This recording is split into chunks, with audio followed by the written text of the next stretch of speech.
राधे राधे। जय श्री कृष्णा। आप सभी का जय श्री भक्ति ज्ञान सागर यूट्यूब चैनल में स्वागत है। आज के इस वीडियो में हम सुनेंगे माघ मास महत्व अध्याय 20। चलिए वीडियो शुरू करते हैं। कथा सुनने से पहले आप सभी से छोटी सी विनती है कि प्लीज़ वीडियो को लाइक ज़रूर करें। पिशाच के मन में बड़ी शांति उत्पन्न हुई, मानो दुख से वह छूट गया। प्रसन्नता से उसने विनयपूर्वक मुनि से पूछा। राक्षस बोला, हे महामुनि, केरल देश के ब्राह्मण की किस प्रकार मुक्ति हुई थी, उसका सारा वृत्तांत मुझसे कृपा कर कहिए। देवदूति ने कहा, हे पिशाच, मैं इस शुभ तथा पुण्य कथा को कहता हूँ, ध्यान से सुनो। केरल देश में वसु नाम का एक वेद पारंगत ब्राह्मण रहता था। उसके पट्टीदारों तथा बांधवों ने उसकी भूमि छीन ली थी। अतएव उसने दुखी होकर निर्धनता से अपने जन्म भूमि को त्याग दिया और देश देश में घूमता हुआ कुछ दिन बाद अनेक व्याधियों दुखों से दुखी हो एक बहुत बड़े जंगल में गया। तीर्थ इत्यादि स्नानों में चलने से थका हुआ तथा भूख प्यास से पीड़ित होकर वह विंध्य पर्वत पर दुर्भिक्ष के कारण मृत्यु को प्राप्त हुआ। उसकी दाह क्रिया तथा आध्यात्मिक क्रिया भी न हुई, जिससे वह उसी निर्जन वन में पवन की कंदरा में प्रेत होकर चिरकाल तक वास करता रहा। वह शीत ताप तथा बिना आहार और जल की इच्छा से बहुत हाहाकार करके रोता हुआ वायु रूप में इधर उधर घूमता था। उसको कहीं शरण तथा सुख न मिला और अपने किए कर्म के फल को भोगता रहा। जो लोग हवन, भगवान का पूजन, आत्मविद्या का अभ्यास नहीं करते तथा प्रसिद्ध तीर्थों से विमुख रहते हैं, जो दुखी लोगों को वस्त्र, तांबूल, स्वर्ण, रत्न, फल तथा जल नहीं देते, वे ही कर्महीन होते हैं तथा कुटिल, चोर, ठग, पाखंडी तथा जो बाल वृद्ध आतुर रिश्तियों पर निर्दयता करते हैं, उनका धन हरण करते हैं, वे अवश्य त्याग करने योग्य हैं।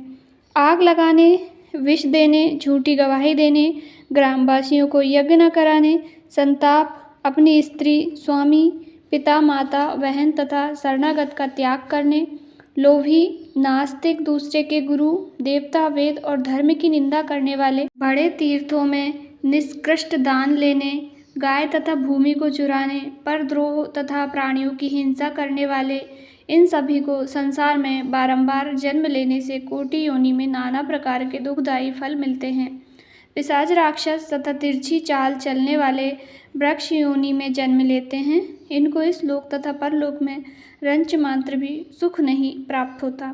अतएव निषिद्ध कार्यों को छोड़कर धर्म, दान, तप, यज्ञ करना चाहिए तथा मंत्र, देवता, गुरु की सेवा चारों वर्ण वालों को सर्वदा निरंतर करना चाहिए।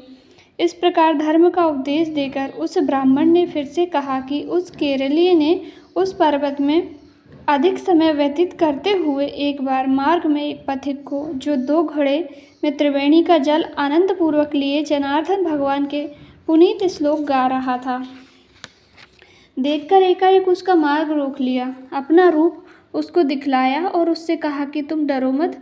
प्रेत ने कहा, उत्तम कार्पटिक, मैं तुम्हारी गगरी का पानी पीना चाहता हूँ। यदि तुम मुझे पानी ना पिलाओगे तो तुम्हारे प्राण निश्चय ही जाएंगे। देवदूति बोले। प्रेत का ऐसा वचन सुनकर उस राहगीर ने आश्चर्य से कहा कि दुख से दुखी, दुर्बल, मुरझाए हुए, नंगे, जीने के उत्सुक कुरूप, डरावने, नीलवर्ण, भयंकर, चंचल और नेत्र वाले तुम कौन हो, जो पैरों से पृथ्वी का स्पर्श नहीं करते हो और तुम्हारी बाहें और उदर मांस रहित है। लुमस जी बोले। कार्पटिक के ऐसे वचन सुनकर प्रेत ने कहा, हे धर्मनिष्ठ, मेरे ऐसे होने का कारण सुनो। मैं लोभी, मलिन, व्यभिचारी और क्रिया रहित था। सदा दूसरे के अन्न से उदर पूर्ति करता और अकेला मिठाई खाता था। कभी दूसरे के दुख से दुखी नहीं हुआ, न एक ग्रास भी भिक्षा दिया, न आचार ग्रास ही पुष्कल और 4 पुष्कल का हस्तकार दिया। मैंने कभी विश्व देव नहीं किया, ना बाहर और बलि की ही फेंका, ना प्यासों को कभी जल पिलाया, न कभी पितरों का श्राद्ध तर्पण किया, न कभी देवताओं का पूजन किया, न कभी ब्राह्मण को छाता, जूता, जल का बर्तन, पान और औषधि का दान किया, न कभी अंधे, वृद्ध, अनाथ और दीनों को अन्न से संतुष्ट ही किया, न कभी गौ को ग्रास दिया, न कभी किसी रोगी को मुक्त किया, न अग्नि में कोई हवन किया। मेरे समान तिल का दान न देने वाला संसार में दूसरा कोई ना होगा। व्यतिपात संक्रांति तथा सूर्य या चंद्र ग्रहण में तथा दूसरे सब पर्वों में, कार्तिक मास की मुख्य तिथियों में भी, पितृपक्ष तथा माघ आदि में, मनवादी युगादि तिथियों में ब्राह्मणों को कुछ दान नहीं किया। कार्तिक में मैंने तेल सहित दीपदान भी नहीं किया। माघ मास में मैंने रूप सौभाग्य तथा मोक्ष देने वाला स्नान भी नहीं किया। न पूरा माघ ब्राह्मणों के स्नान से करने से जाड़ा लगने पर उनको अग्नि से कभी तपाया, न बैसाख इत्यादि महीने में किसी को ठंडा पानी पिलाया, न पीपल तथा बरगद के पेड़ ही लगाए, न कभी किसी प्राणी को बंधन से छुड़ाया, न कभी मृत्यु से डरने वाले किसी शरणागत की रक्षा की, न 3 रात तक उपवास करके मधुसूदन भगवान को तृप्त ही किया।